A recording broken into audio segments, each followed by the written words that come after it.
Mais est-ce que l'État malien doit faire comme le Cambodge? Ah, ça, vous venez de me rappeler un des sujets qui m'est très cher. Alors, oui, moi je pense que l'État doit s'inspirer de l'exemple du Cambodge. Pourquoi? Ouais.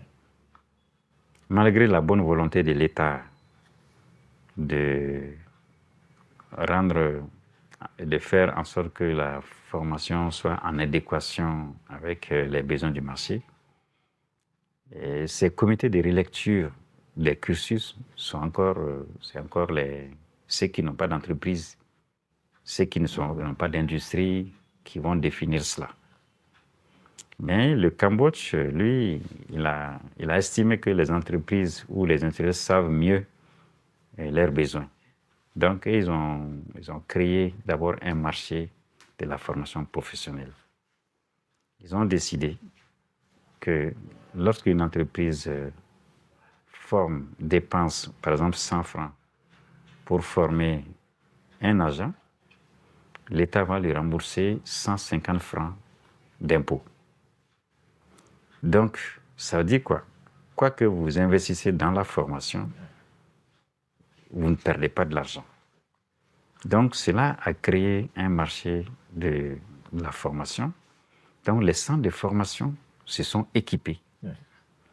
Et les centres extérieurs sont venus s'implanter avec toutes les compétences et les outils, les ateliers, les laboratoires qu'il faut, parce qu'ils savent que derrière, il y a un marché.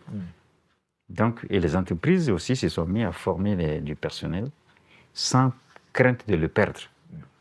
Parce que j'ai dit aussi que c'est vrai que quand vous prenez des gens, vous les formez, mais parfois vous pouvez former des gens, une fois qu'ils sont formés, alors une société minière est là, elle peut payer mieux, elle capte votre personnel. Donc, ça peut souvent décourager les gens d'investir dans la formation.